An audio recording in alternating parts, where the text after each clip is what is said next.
Hello बच्चों, मैंने आपको पिछली वीडियो में 7वां और 8वां क्वेश्चन कराया था। अब हम इस वाली वीडियो में 9वां और 10वां क्वेश्चन करेंगे। 9वां और 10वां क्वेश्चन एक ही वीडियो में करेंगे हम। तो क्वेश्चन नंबर 9 क्या कहता है हमें? क्वेश्चन नंबर 9 में दिया गया है, किसी वस्तु को 19.5 रुपये में बेचने से किसी वस्तु को 19.5 रुपये में बेचने से 30% लाभ होता है। इस वस्तु पर 40% लाभ कमाने के लिए इसके विक्रय मूल्य में कितनी वृद्धि करनी होगी? आप क्वेश्चन को ध्यान से देखिए। जो उसने पहले वस्तु को बेची है ना, पहले कितने में बेची है वस्तु को? उसने 19.5 रुपये में बेची है। मतलब जो पहले वाला एसपी है वो 19.5 रुपये है, जो पहले वाला एसपी है। अब वो ये बोल रहा है कि इस 19.5 रुपये में कितनी वृद्धि करूँ, इस 19.5 रुपये में कितने रुपये बढ़ाऊँ कि मुझे कितना लाभ हो, मुझे 40% लाभ हो। आई बात क्वेश्चन की समझ में? तो चलिए मैं आपको एक क्वेश्चन कराता हूँ बहुत ही आसान तरीके से। इस क्वेश्चन को करने के लिए मैंने आपको बता रखा है आपको क्या करना होगा। जब भी ऐसा क्वेश्चन दिया हो, आपको सीपी कितना मान के चलना है? 100 मान के चलना है अपना, कि मेरा सीपी कितना है? 100 है। और उसने ना 19.5 रुपये में वस्तु को बेची है और उसे कितना का उसे लाभ हुआ है यहाँ पर? 30% लाभ हुआ है उसे। लाभ कितना है उसे यहाँ पर? 30% लाभ हुआ है। और जब आप 100 रुपये की वस्तु को 30% लाभ पर बेचोगे तो कितने में बेचोगे भाई? 130 में बेचोगे। कितने में बेचोगे? 130 में बेचोगे। तो यहाँ पर ना 130 रुपये में बेचा, यहाँ पर उसने 19.5 रुपये में बेचा। तो 130 की वैल्यू दे के रखी है 19.5 रुपये।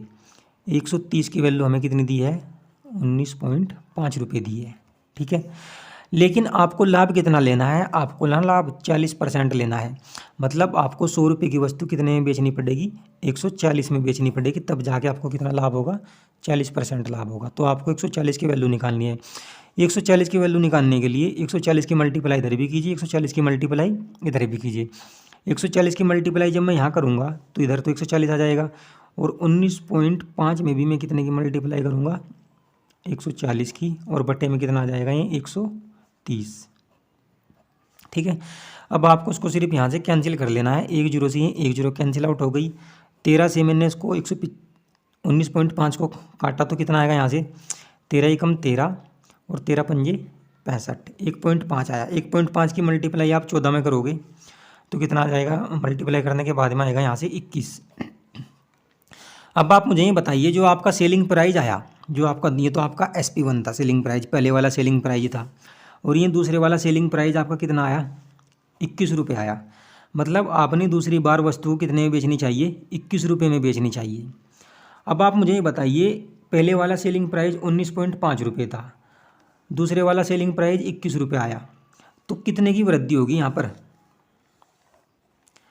कितने रुपए की वृद्धि करनी पड़ेगी आपको? 40% लाभ के लिए आपको ना 21 में से 19.5 घटाना पड़ेगा। जब आप 21 में से 19.5 घटाओगे तो 1.5 रुपये की क्या आएगी?